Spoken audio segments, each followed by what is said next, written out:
Bom dia, irmãos. O Emir estava falando que não tinha ninguém, né? Ou assim, boa parte saiu.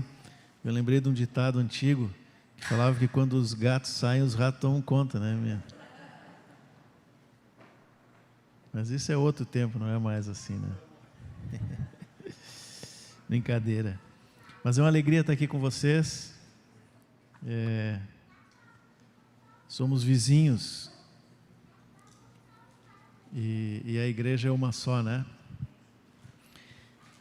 E eu queria começar lendo um texto no capítulo 1 de Romanos.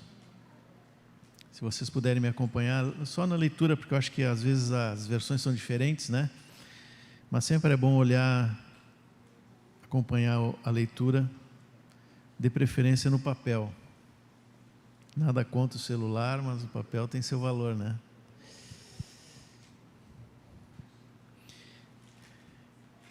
Capítulo 1 de Romanos, versículo 1. Paulo, servo de Cristo Jesus, chamado para ser apóstolo, separado para o Evangelho de Deus, que ele, no passado, prometeu por meio dos seus profetas nas Escrituras Sagradas. Este Evangelho diz respeito a seu Filho, o qual, segundo a carne, veio da descendência de Davi e foi designado Filho de Deus com poder, segundo o Espírito de Santidade, pela ressurreição dos mortos, a saber, Jesus Cristo, nosso Senhor. Por meio dele, viemos a receber graça e apostolado por amor do seu nome, para a obediência da fé entre todos os gentios. Entre esses se encontram também vocês, que foram chamados para pertencerem a Jesus Cristo. A todos os amados de Deus que estão em Canoas, chamados para ser santos. Que a graça e paz de Deus, nosso Pai, e do Senhor Jesus Cristo estejam com vocês. Uma pequena adaptação na cidade ali, porque na verdade o que Paulo escreveu aos romanos serve para Canoas, para Porto Alegre, para qualquer lugar do mundo. Eu queria usar um pouco a carta de Romanos e o que Paulo fala a esses irmãos, para tratar de uma dúvida, vamos dizer assim, um dilema, uma questão que sempre, um drama, um dilema, uma dúvida que a gente tem. O que importa mais para Deus? O que nós cremos ou o que nós fazemos? A nossa fé ou a obediência aos mandamentos de Deus?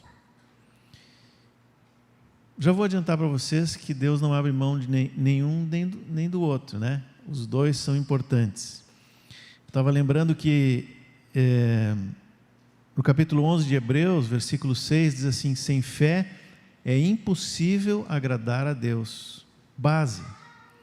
Só que o final do versículo diz assim: por isso aquele que se aproxima de Deus, importa que creia que Ele existe e que se torna galardoador dos que o temem. Bom, mas galardão é recompensa, e recompensa é por aquilo que nós fazemos. Então, olha sempre essa dupla, né? O que nós cremos e o que nós fazemos. O próprio capítulo 11 de Hebreus, ele vai falar de homens e mulheres que fizeram coisas. Aliás, o versículo seguinte diz assim: por isso Abraão, quando chamado, obedeceu. Versículo 8 de Hebreus 11. Esse dilema nos persegue. Quando alguém faz uma coisa que nos ofende ou que nos escandaliza, e a gente porventura vai falar com a pessoa, que é o que a Bíblia diz, né? Ao invés de falar com o outro, se chama maledicência, vai e fala com o teu irmão, se tu vê que ele está pecando ou fazendo alguma coisa.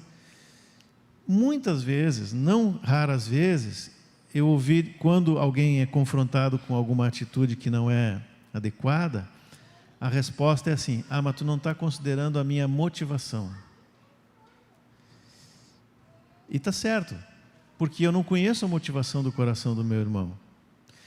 E quando alguém vem falar de alguma coisa que eu fiz errado, né, a mesma coisa eu vou dizer: ah, mas a minha motivação era boa.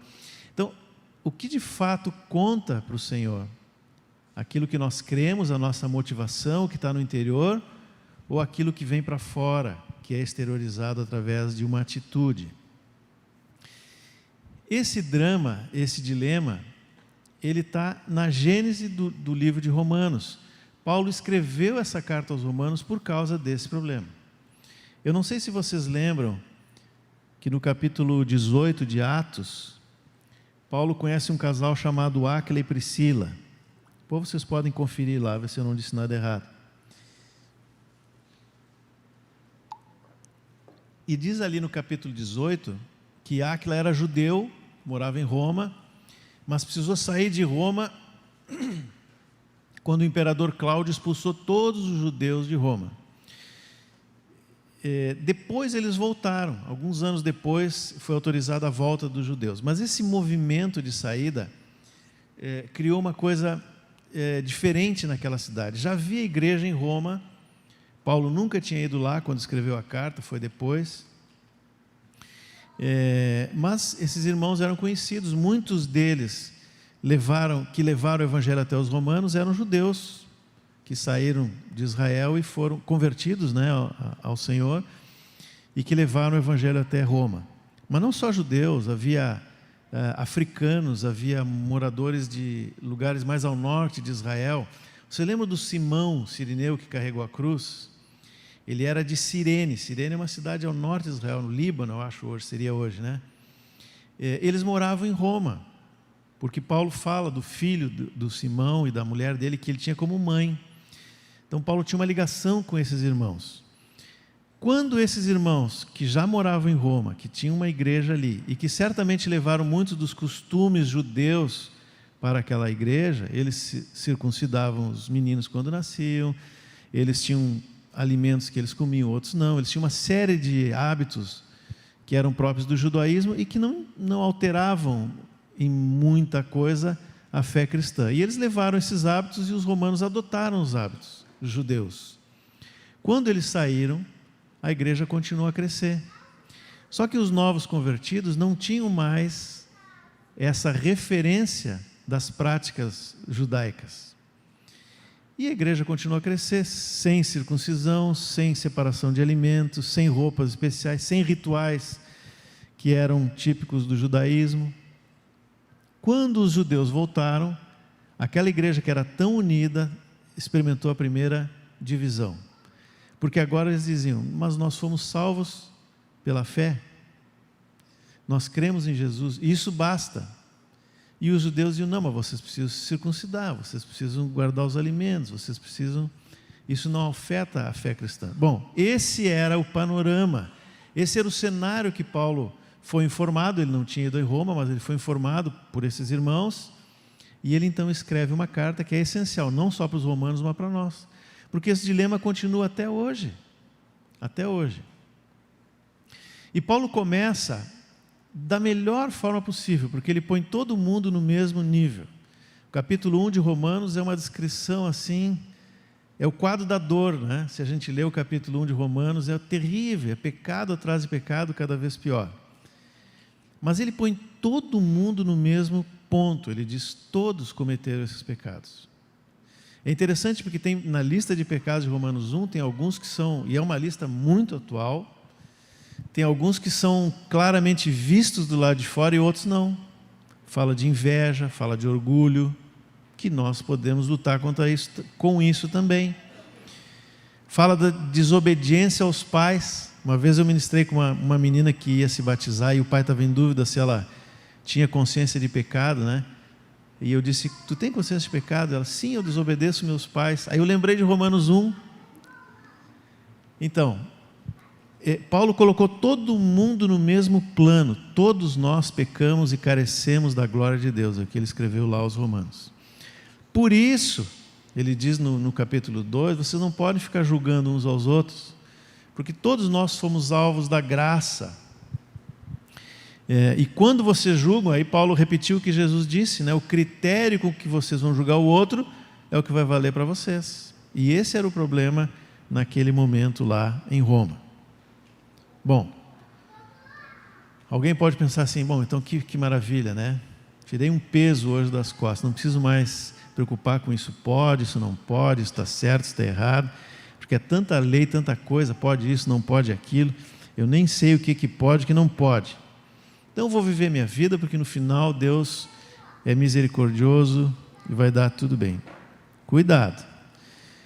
Cuidado, porque o mesmo texto que Paulo fala isso, é o capítulo 2, que ele fala para não julgar,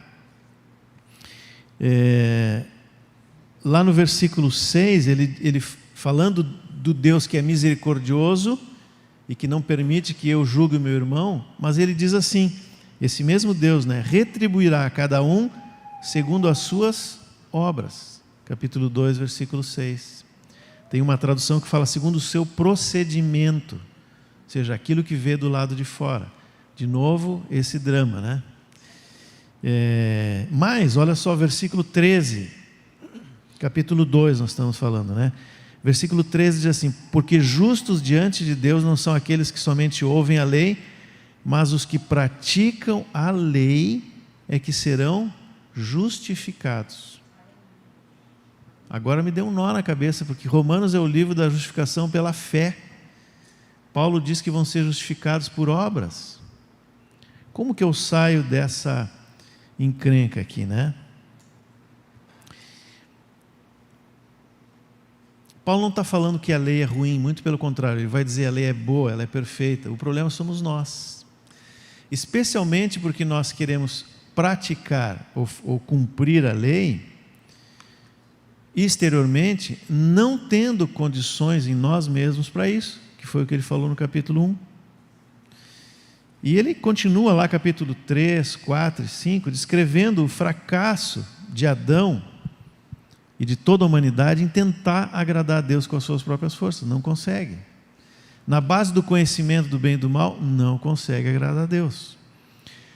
Por isso, o verbo que nós cantamos aqui, né? Acho que é a primeira música, precisou se fazer carne, veio entre nós, viveu como homem, cumpriu integralmente a lei, agradou a Deus em todas as coisas, mas não apenas isso, sabendo da nossa incapacidade de cumprir a lei e de ser justo diante de Deus, o capítulo 4, bem no finalzinho, diz que ele morreu para limpar os nossos pecados e ressuscitou para nos fazer justos diante de Deus. Por isso que Paulo diz que Jesus é o último Adão, porque ele encerrou aquela herança de fracasso, de insucesso e de morte que havia desde Adão, porque o homem nunca conseguiria chegar até Deus. Ele encerrou, ele é o último Adão, o último daquela geração. Ele cumpriu no seu corpo, na sua carne, a totalidade da lei, inclusive com o pagamento com a morte. Mas ele também é o segundo homem, porque ele ressuscitou, e quando ressuscitou, ele abriu um novo capítulo, não mais agora pelo que eu posso fazer, pelas minhas condições, pela minha força, mas pela vida eterna que habita em mim pelo Espírito Santo, e agora eu posso agradar e cumprir a Deus, pela fé. Por isso que ele começa já o capítulo 5 dizendo, agora que nós temos paz com Deus. E aí ele vai descrevendo essa nova vida. E essa é a experiência de todo que nasceu de novo, né? Quando a gente batiza alguém e pede para a pessoa falar alguma coisa depois, normalmente ela está muito emocionada e muitos dizem assim, puxa, estou mais leve, estou me sentindo livre. E é verdade, porque essa é a realidade espiritual. Nós somos livres do peso do pecado, do peso da condenação, e agora iniciamos uma nova vida com Deus, novidade de vida. Tem até um livreto que a gente usa lá, que você já deve ter visto, chama Nova Maneira de Viver. Só que o livreto A Nova Maneira de Viver, ele é do início ao fim aquilo que nós fazíamos e não vamos fazer mais. Então, parece que volta a lei, né? Não aquela lei do Antigo Testamento, mas, e de fato é assim, os mandamentos de Deus continuam, e mais agora que temos essa nova vida. É por isso que Paulo vai indo nessa sequência, e aí ele chega no capítulo 6 e fala de um dilema que todo novo convertido tem logo em seguida, porque sai do batismo e diz nova vida, e não estou dizendo que não é, de fato é, mas daqui a pouco ele se defronta com a mesma área com que ele caía em pecado. E aí, o que fazer?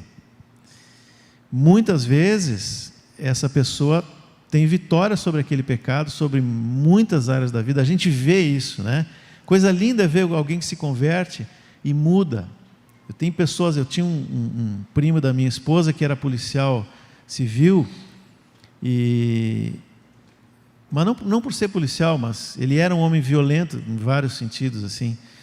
E a profissão ajudou ainda mais a manifestar isso, né?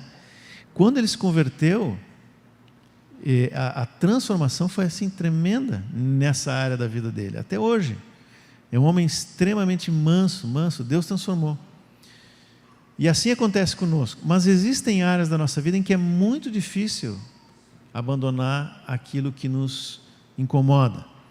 E é isso que Paulo vai falar no capítulo 6 e 7.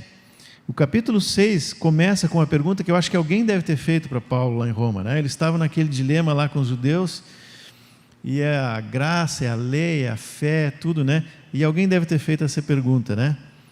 E aí Paulo diz: que diremos então? Continuaremos no pecado para que a graça aumente mais?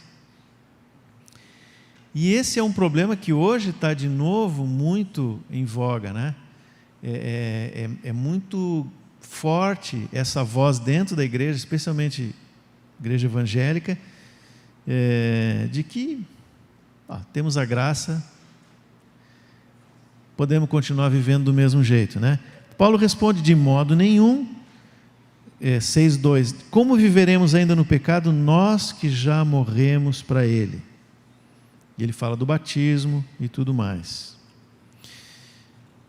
Só que a gente pensa assim: bom, Paulo está falando isso, ele já venceu tudo, né? Não, ele chega no capítulo 7 e ele diz que ele sofria com isso.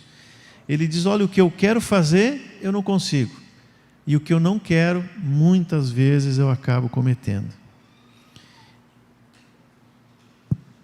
Esse era o drama de Paulo e é o drama nosso. Se eu pedisse para levantar aqui a mão, todo mundo certamente levantaria dizendo: já passou pelo menos uma vez por essa situação. Estava com a intenção de fazer o certo, né? Eu não vou fazer fofoca de ninguém nessa semana. Mas aí eu abri o Instagram e vi aquela roupa da irmã, e vi alguma coisa lá. E aí eu vou até segunda, terça, quarta, quinta, sexta. Aí no sábado eu vou no encontro e vejo outro irmão, e ele me diz assim: tu viste aquilo lá? Vi. E aí começa, né? Conseguiu por 6 dias, aí no último dia não deu certo. Nesse capítulo 7 de Romanos, onde Paulo fala isso, ele diz o seguinte, e aí ele vai falar de novo, né, que o problema não é a lei, o problema está em nós. Aí Romanos 7,7 diz assim: que diremos então? Que a lei é pecado? De modo nenhum. Mas eu não teria conhecido o pecado a não ser por meio da lei, porque eu não teria conhecido a cobiça, se a lei não tivesse dito não cobice. Guardem essa palavra, porque esse é chave para a gente entender a nossa dificuldade. Tiago também usa essa palavra, né? Vocês lembram um texto que está na catequese, nem é muito lembrado, alguns nem sabem o que é. Tiago 1, 14 e 15 diz que Deus não tenta ninguém. Ele próprio não é tentado e não tenta ninguém. Muito pelo contrário, cada um é tentado pela sua própria cobiça, quando essa o atrai e seduz. E aí ele diz o seguinte, ele compara esse processo de geração do pecado a uma gravidez. Porque ele diz que essa cobiça gera esse desejo de fazer o que não agrada a Deus, até que nasce o pecado que gera a morte. É um processo, ele é gestado lá dentro até que ele vem para fora. O pecado é a parte exterior, aquilo que a gente vê como pecado é a parte exterior do que já nasceu lá dentro. É por isso que Jesus diz no Sermão do Monte, por exemplo, quando ele fala ele compara, né? Vocês ouviram dos antigos, não matarás. Eu, porém, vos digo, se tu tiver ódio do teu irmão, já assassinou. Por quê? Porque lá dentro foi gerado um sentimento. Eu pergunto para vocês, uma pessoa que está irada e com ódio de alguém na frente do outro, se tu entregar um revólver armado na mão dele, o que ele vai fazer? é a grande possibilidade de que ele dispare aquela arma. É isso que Jesus está dizendo. O desejo já nasceu lá dentro. Jesus fala também assim, ouvis dos antigos, não adulterarás. Eu, porém, vos digo, se olhar com intenção impura, já adulterou. É a mesma coisa. Começa lá dentro. Se tiver oportunidade, vai fazer. Às vezes não faz porque não teve oportunidade, mas o pecado para Deus já começou a ser gestado lá dentro. E assim, eu estou usando esses dois exemplos, mas em todas as áreas é assim, por causa da cobiça, É interessante que Tiago usa essa comparação com a gravidez, talvez por ser judeu. Eu vou explicar. A palavra cobiça no grego, que é como foi escrito no Novo Testamento, ela fala de uma atração pelo que é proibido, o que a gente também usa com esse sentido, né? Mas no hebraico, a palavra cobiça é a mesma palavra para útero, ou ventre. Talvez por isso que Tiago usou essa comparação. E aí fica mais fácil entender, é como se nós tivéssemos dentro de nós um lugar cuja finalidade é escolher ou a vontade de Deus ou aquilo que me agrada.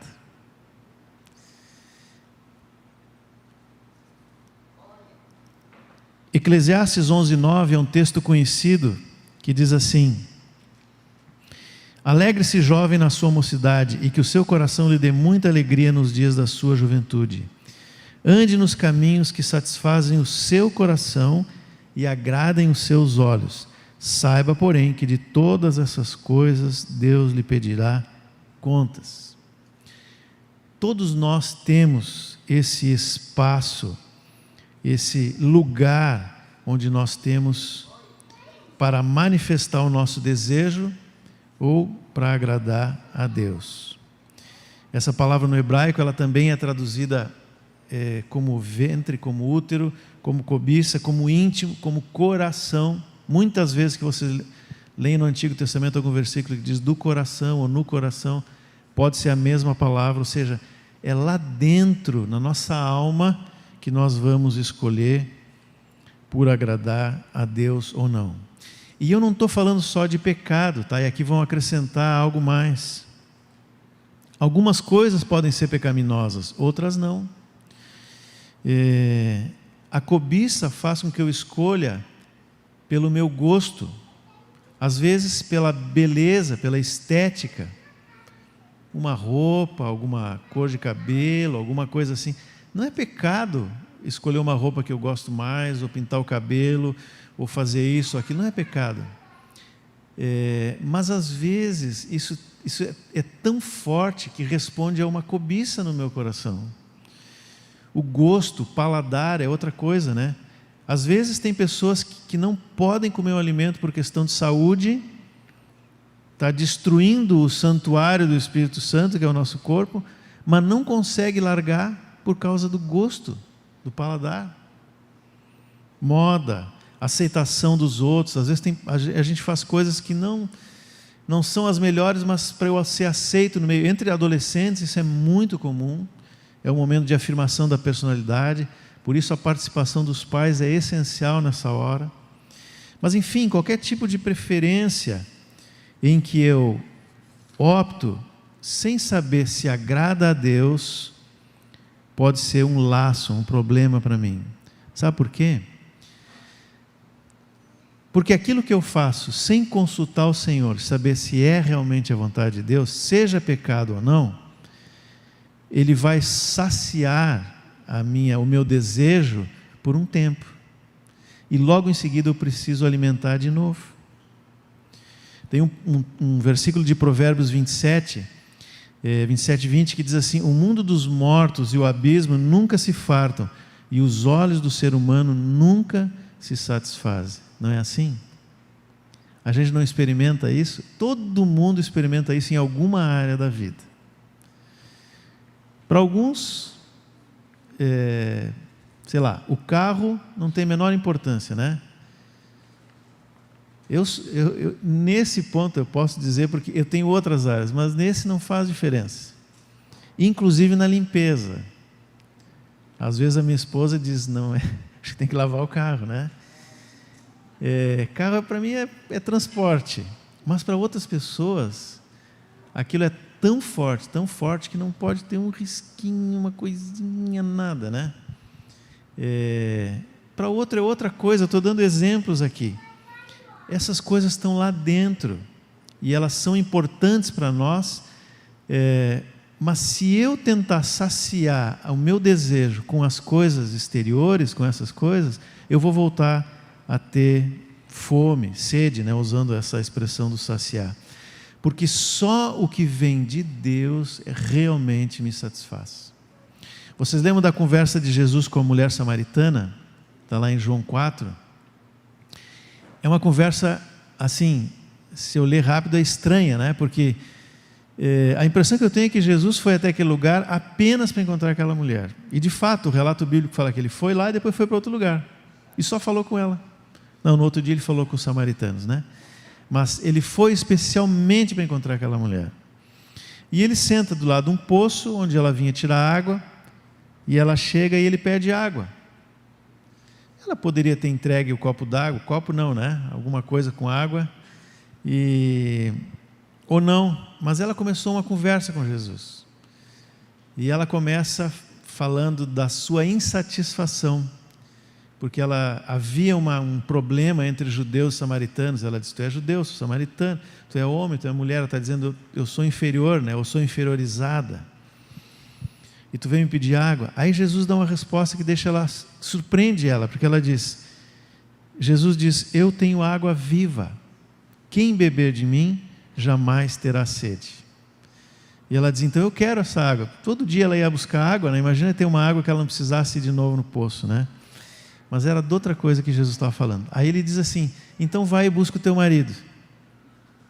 Tocou no ponto da insatisfação, porque ela disse: Senhor, eu não tenho marido. Aí ele disse: é verdade, porque tu já tiveste vários relacionamentos e esse que tu tem agora não é teu marido. A conversa ainda anda ali pelo templo em Jerusalém, onde é que se deve adorar, vários assuntos, até que Jesus diz: eu sou o Messias. E aquela mulher sai dali pulando de alegria e vai anunciar aos outros moradores da cidade. A chave para entender essa conversa é exatamente o fato de que Jesus diz que a água que ele tem satisfaz. Todas as outras coisas na vida daquela mulher ou da nossa vida vão ser sempre insatisfatórias, incompletas, enquanto a gente não achar satisfação no Senhor. Quando a gente escolhe as coisas conforme o que nos agrada, sem saber se agradam a Deus, a insatisfação continua e a cobiça vai pedir mais e mais e mais. Mas quando nós optamos por encher o vazio do nosso coração com a vida eterna que temos em Cristo e com aquilo que agrada ao Senhor, nós nos satisfazemos, e aquelas outras coisas que eram importantes deixam de ter importância na nossa vida. É aí que entra a fé. Aí que entra a fé. Porque a fé, ela abre a porta do interior do homem, né? Ela tem a ver com quanto eu amo o Senhor, com quanto eu estou disposto a honrar e agradar ao Senhor, cumprir os seus mandamentos. O homem que tem fé, ele conhece a Deus, ele crê em Deus, ele se relaciona com Deus, ele ama a Deus, ele ama o Senhor, e por tudo isso ele deseja agradar e obedecer ao Senhor. Porque a vontade do Senhor é boa, agradável e perfeita, e satisfaz. E quando eu escolho agradar ao Senhor, cumprir os seus mandamentos, essa mesma graça que me salvou, que limpou os meus pecados do passado, ela vai me capacitar a cumprir os mandamentos de Deus. Porque é o Espírito Santo agindo na minha vida, lá dentro, mas também naquilo que é exterior. É um trabalho do Espírito dentro de mim, para me fazer render esse centro da minha vontade que está na minha alma. E agora? Porque eu amo o Senhor, porque eu creio nele, e com a graça atuando eu vou poder então obedecer ao Senhor. É isso que Paulo está falando em Romanos. Ele inclusive cita voltando um pouquinho, né, no capítulo 2, ele cita pessoas que, sem conhecer a lei, mas compreendendo a vontade de Deus pelas coisas da natureza, agradam a Deus, fazem aquilo que agrada a Deus. E ele diz o seguinte, 2,15: estes mostram a obra da lei gravada no seu coração, que é confirmado pela consciência dele e pelos seus pensamentos conflitantes, que às vezes os acusam e às vezes os defendem.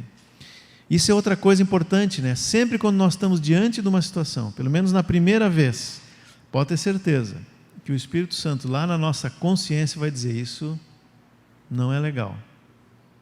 Ah, mas qual é o problema? O outro já fez, fulano faz. Tem uma outra igreja que adota outra doutrina, e aí nós vamos achando as exceções e os caminhos por onde ir, até que chega um ponto que o Espírito não fala mais, mas no começo ele fala. Se eu dou ouvidos a essa voz do Espírito, eu talvez nem conheça o mandamento específico na Bíblia, mas eu agrado a Deus. E vamos lembrar que nessa lista aqui dos que não conheciam a lei e agradaram a Deus, estão todos que viveram antes de Moisés. Está Noé, está Enoque, Abraão, Jacó, todos que estavam ali, né? Abraão, que é o chamado pai da fé, não tinha lei escrita. Aliás, vivia numa cidade que era só idolatria. Mas ele ouviu Deus chamando para ir para outro lugar e foi. Conheceu a Deus, obedeceu a Deus, foi por fé. E foi ao longo da sua vida abandonando coisas que antes talvez tinham valor, mas que agora já não tinham mais para Abraão. É interessante, nós não vamos entrar nisso aqui, mas vocês podem ver depois. Se vocês olharem a história de Abraão lá em Gênesis, vocês vão ver, se não me engano, são 8 altares. Eu não lembro o número exato, mas são vários altares que dizem das entregas de Abraão. A cada um desses altares tem uma entrega. O último deles é o filho, né, que ele vai para sacrificar por fé ao Senhor. É interessante fazer esse estudo, né? Tem um deles que me chama muita atenção, porque Abraão faz um altar em Betel, que é a casa de Deus. No versículo seguinte diz assim: mas teve fome na terra, e ele foi para o Egito. Olha só, interessante, né? Quando nós sentimos fome, mesmo estando na casa de Deus, qual é o lugar que a gente procura? O mundo, que é a figura do Egito. É um princípio que vale até hoje. Se nós não somos saciados pelo Senhor, nós vamos nas coisas do mundo. Mas o interessante é que Abraão foi e não trouxe trouxe riquezas de lá, riquezas desse mundo, trouxe escravos, a palavra diz, inclusive a mãe do Ismael, né, que era uma escrava egípcia, ou seja, trouxe problemas. Nunca a gente vai ao mundo e volta sem consequências. Abraão trouxe problema. Mas se vocês olharem o relato, vai dizer que ele voltou para Betel. Ele podia ir para qualquer outro lugar. Aliás, geograficamente não era o lugar mais próximo do Egito. Mas outro princípio, Deus nos leva de volta ao mesmo ponto. É como se aquele período de Abraão no Egito foi um tempo perdido. E assim é com a nossa vida. Se nós não somos fartos no Senhor, nós vamos buscar coisas que nos agradam para saciar a nossa fome, mas um dia o Senhor vai nos trazer para o mesmo ponto e dali continuar a caminhada.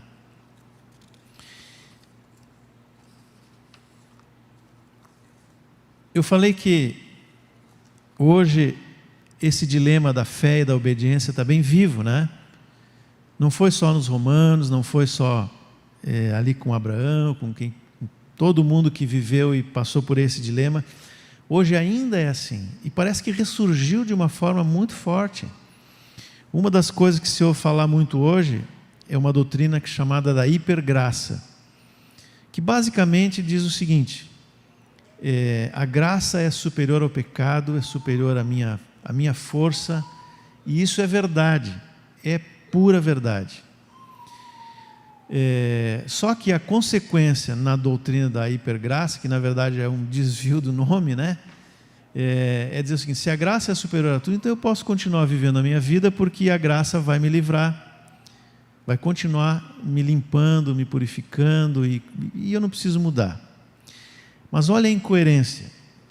Se a graça é maior do que tudo, e eu não consigo mudar, então a graça é inferior à minha incapacidade de mudança. Se a graça é hiper, se ela é de fato superior a tudo, ela vai me mudar. Ela não apenas perdoa os meus pecados do passado, mas ela vai causar transformação e vai me levar à obediência dos mandamentos do Senhor. Eu nunca posso, baseado nisso, dizer, por exemplo, a graça me basta, como Paulo fala. E isso é verdade. A graça me basta, mas no sentido de que no meio das lutas, no meio das dificuldades, em que eu tenho que muitas vezes sacrificar aquilo que é mais agradável para mim, eu posso dizer, a graça me basta, mas não no meio do pecado. O Senhor requer sim uma transformação. E essa transformação vem pela graça, pela ação do Espírito Santo, que é o que está no capítulo 8, né, na continuidade de Romanos, que é o segredo da vitória. O capítulo 8 de Romanos, ele vai dizer assim, no primeiro versículo: agora já não existe condenação para os que estão em Cristo Jesus, porque a lei do Espírito da vida em Cristo Jesus livrou você da lei do pecado e da morte. De novo, se eu achar que a hipergraça me livrou dos pecados cometidos, e isso é verdade, mas ela também me livra da escravidão do pecado. A graça me livra da escravidão. Eu não posso ser escravo do pecado, não posso continuar pecando.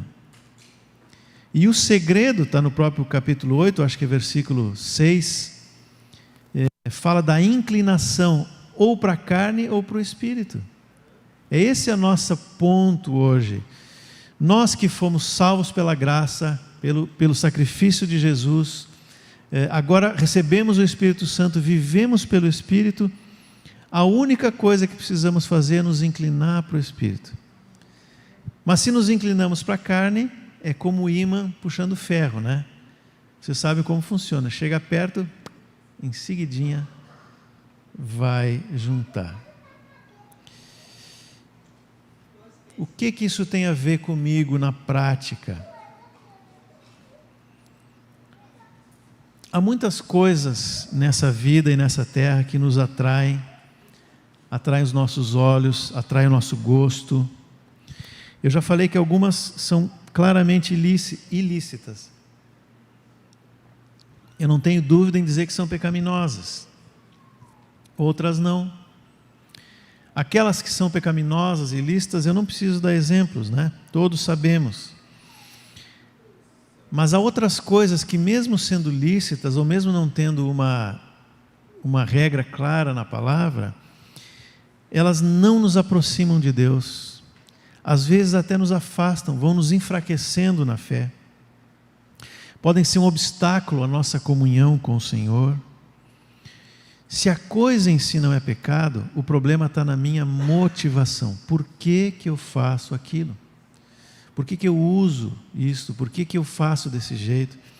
Outro dia, nessa mesma palavra, eu dei o exemplo das redes sociais, que talvez seja um exemplo muito bom, porque ela não é pecado. Eu até disse para o pessoal lá, né? Eu disse, não tem um versículo na Bíblia que diz assim, não terás uma conta no Instagram. Não tem, né? Pelo menos eu não conheço. Mas o quanto de tempo nós gastamos nas redes sociais?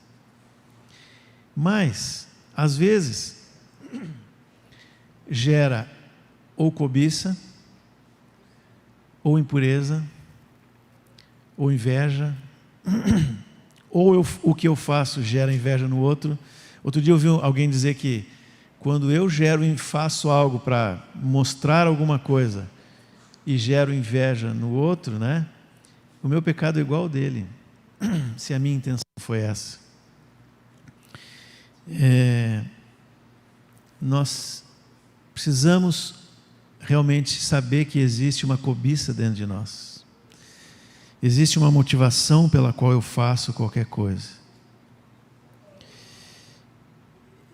Sem isso eu não consigo lutar. Eu não consigo lutar contra um inimigo que eu não conheço. Eu sempre vou achar desculpas. Mas se sinceramente eu quero agradar a Deus, eu vou dizer, Senhor, mostra onde está a cobiça. Mostra se esse desejo, essa coisa que me atrai para algo, ela, mesmo não sendo claramente ilícita, ela não me afasta de Ti, ela não é um problema para mim. Nós começamos falando do trabalho do Espírito Santo em nós, que vem de dentro para fora, começa com a fé, se converte em obediência, e de novo, não é obediência, é uma lista de regras, né? Isso pode, isso não pode, mas uma resposta de fé, de amor e de verdade. A conclusão é que dá para conciliar fé e obediência. Quando eu descubro que obedecer os mandamentos é uma atitude de fé, eu conheço a Deus, Ele é o meu Senhor, Ele é meu pastor, eu confio totalmente nele, a palavra dele é digna de confiança, porque é dele, então eu vou obedecer. Isso transforma a minha maneira de pensar, é uma renovação da mente, que é o que está no capítulo 12 de Romanos. A renovação da mente é o fim desse processo. Vocês percebem que é uma lógica espiritual, né, celestial em tudo isso que Paulo fala em Romanos? Começa nos colocando no lugar onde nós deveríamos sempre lembrar de onde saímos. Depois fala do trabalho do Espírito Santo dentro de nós. Nossa alma, até que nós temos a mente renovada. E aí o que eu devo fazer? O que diz no capítulo 12 de Romanos? Eu ofereço o meu corpo como sacrifício vivo, santo e agradável a Deus, que é o meu culto racional, no sentido de que eu decido fazer isso. Não mais agora porque tem uma lei que me diz que isso é bom ou se é mal, porque os irmãos vão pensar isso ou aquilo, mas porque eu fui conquistado pelo Senhor de tal forma que eu sacrifico os meus desejos para agradar o Senhor. Vocês entendem? Se eu tentar mexer no exterior primeiro, se eu pegar alguém que se batizou agora e disser, bom, agora senta aqui que nós vamos fazer uma lista, a partir de hoje isso pode, isso não pode. Não vai dar certo. Não vai dar certo. Aliás, não vai dar certo com ninguém, não é só com o novo convertido. Qualquer um de nós que tentar mexer no exterior primeiro, não vai dar certo. Mas se eu buscar o Senhor, sabendo dessa dificuldade, e sabendo que Deus espera que eu faça essa escolha livremente, então Ele vai trabalhar na minha vida. Eu costumo dizer que Deus dá esse espaço justamente para que eu escolha. Desde Adão foi assim. Vocês lembram o que tinha lá no Jardim do Éden? Tudo perfeito, né? Com exceção de uma arvorezinha que estava no meio do jardim. Às vezes eu me pergunto por que Deus colocou aquela árvore ali. Não ia fazer falta, de fato. Ela era ruim para Adão. E Adão tinha uma regra só, uma. Eu nunca contei, mas eu já ouvi que o Antigo Testamento tem mais de 600 regras. Mais de 600 leis, né? Na lei de Moisés. Adão tinha uma só. Ele não precisava daquela fruta, mas a cobiça do coração dos dois, né, levou eles a pecar. Mas sabe que, olhando para tudo isso, eu creio que fazia parte e faz parte do trabalho de Deus conosco. Ele dá esse espaço, porque o Senhor espera que a gente obedeça por amor, por fé, por relacionamento com Ele. Para que isso aconteça, a obediência tem que ser fruto de amor também. Eu amo o Senhor, eu quero honrar o Senhor, e aí eu obedeço. Por isso Ele abre esse espaço em que eu posso desobedecer, em que eu posso não amar o Senhor, até que eu me dou conta do meu pecado e mexo, ou o Espírito Santo faz uma transformação interior. Vocês querem um exemplo claro disso? É Judas. A Bíblia diz que Judas era ladrão. Jesus sabia disso. Para quem que ele entregou os recursos, as ofertas que ele recebia? Para quem que ele entregou? Não podia ter dado para o Pedro, que era o mais velho, talvez mais responsável, mais respeitado pelos outros, né? Para o João, que era o mais próximo do Senhor. Para o Mateus, que lidava com dinheiro, fazia contabilidade, era o contabilista, né? Qualquer um, tinha 11 opções melhores que o Judas, ele entregou para o Judas. Será que Jesus não sabia disso? Mas era o espaço que Judas tinha para mostrar o seu amor ao Senhor. O que ele fez? Ele não amava Jesus. Traiu no pouco e traiu no muito. É por isso que nós somos testados no pouco. Se nós somos fiel no pouco, Jesus vai nos colocar no muito. Diariamente, irmãos, nós precisamos fazer esse exame na nossa vida. E à medida que o Espírito Santo vai conquistando o nosso desejo, a nossa vontade, nós nos oferecemos para o Senhor. Não porque somos obrigados ou para agradar alguém que não seja o próprio Senhor. É por amor a Ele, para agradar ao Senhor. E aí nós vamos obedecer. Uma atitude de obediência por fé, que é o versículo que nós lemos lá no início. Meu conselho prático para cada um, né? Para cada um de nós, para mim, começando por mim, mas para todos nós.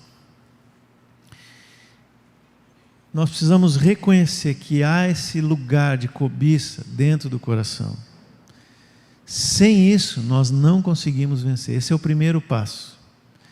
A gente tem que ser muito sincero com o Senhor, muito sincero. Senhor, aquele assunto que ninguém sabe, só eu sei, isso te agrada ou não? Faz parte dessa cobiça? Se o Espírito Santo disser, não me agrada, então eu preciso ir pedir força, graça, poder desse Espírito para que isso seja transformado. Isso faz parte de uma confissão e de uma decisão de abandonar essa área. E aí, diariamente, eu ofereço isso como sacrifício vivo, santo e agradável. Diariamente. Porque depois de 10 anos, de 20 anos, de 30 anos, a cobiça ainda está lá. Aquele problema ainda está lá. Eu conto sempre esse exemplo. Eu sempre sofri muito no trânsito. Mirava com facilidade no trânsito. Só eu, né? E isso foi um problema sério na minha vida, porque me tirava a paz em muitas situações. E Deus precisou tratar, não vou entrar nos detalhes assim, né? Olha, assim, eu acho que Ele botava uns 3 anjos em sequência, assim, dirigindo um Fusca, uma Brasília, e na minha frente, né? Impressionante o que Deus fez ao longo de alguns anos, até que o Senhor conquistou essa cobiça. Não é a gente sempre pensa cobiça numa coisa boa, né? Mas era aquele desejo de dizer, não, eu estou certo e esse cara está errado. Como é que ele, descumprindo a lei, vai passar na minha frente ou vai chegar antes? E eu que estou aqui certinho, né? Vou chegar depois. Deus precisa trabalhar comigo nessa área. Hoje não me causa mais problema. Agora eu sei que se eu não vigiar, daqui até onde eu moro, né, vai dar problema, porque está lá dentro. Está sob controle, não meu, sob o controle do Espírito, mas se eu tomar o controle, eu vou fazer algo errado. Esse é o nosso trabalho individual. E o outro conselho prático é o que nós fazemos em relação ao meu irmão. Lembra que eu falei que o problema de Romanos é porque havia julgamento, né? Uns lutando contra os outros sobre o que deveria ser obedecido ou não.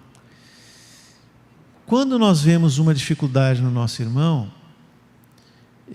a tendência é dizer o seguinte, para com isso, faz assim, vai por mim que eu vou, é isso aqui, não faz do outro jeito. Eu vou te dar um conselho, né? Muda a abordagem. Tem que falar? Tem que falar. Para o irmão, né? Não para o outro. A palavra diz que eu preciso falar, eu preciso chamar a atenção, é para o bem dele. Às vezes, até para entender que aquilo que eu vi não era exatamente o que eu vi. Às vezes a gente se engana também. Então eu preciso ter essa liberdade de falar com o meu irmão, mas fala em amor. Fala com o desejo de que ele seja transformado, sem julgamento, sabendo que o mesmo critério e a mesma dureza de justiça que eu coloco para o outro, ela se vira contra mim. O Senhor Jesus disse isso em Mateus 7. tenta atingir o coração do teu irmão. Aponta para o amor que ele tem ao Senhor e ajude esse irmão a ver que ele precisa agradar a Deus. Ele não vai fazer para te agradar, nem para o Emir, né? Que está só ele aqui hoje, né? Não, ele vai fazer por amor ao Senhor, para honrar o Senhor e para agradar o Senhor. Especialmente, irmãos, especialmente aqui eu queria concluir isso, né? Pelo tempo, pelo momento que nós estamos vivendo. Eu creio que nós estamos assim nos últimos segundos do tempo do Senhor antes da sua vinda. Se há um relógio que começou a girar, né, desde lá de Adão, eu acho que nós estamos nos últimos minutos, talvez os últimos segundos. E mais do que nunca há um avanço, uma violência do mundo contra os filhos de Deus. Às vezes essa violência vem sob a forma de perseguição. E nós estamos muito temerosos de que isso possa acontecer, né? E é possível. Não precisa ficar temerosos, mas a gente vê esse sentimento entre muitos irmãos. Mas há um outro ataque do mundo, que Apocalipse lá no finalzinho diz, que aquele que é imundo, ele vai ficar ainda mais imundo. E ali não diz que é fora, lá no mundo, né? Toda vez que nós temos impurezas na nossa vida, toda vez que nós temos alguma coisa que não é santo, que é profano. Profano significa isso, aquilo que é comum, que é ordinário, que é normal, que não tem algo separado, ele é profano. Toda vez que eu vivo uma vida comum, que é normal para o mundo, que não é diferente do mundo, eu estou vivendo uma vida profana. E Apocalipse diz que nesses últimos dias o santo vai ser mais santo e o imundo mais imundo. Deus vai fazer a separação. Jesus usou a parábola do joio e do trigo, e nós sempre pensamos em pessoas. E realmente existem pessoas que a parábola diz, né, que foram colocadas pelo inimigo para atrapalhar o andar da vida da igreja. Mas será que não existe joio na minha própria vida? Esse é o tempo de separação. Paulo, depois que falou tudo isso, ele não termina o livro, mas ele, encaminhando para o fim, eu queria que nós concluíssemos lendo esses versículos, dizendo o seguinte no capítulo 13 de Romanos 13,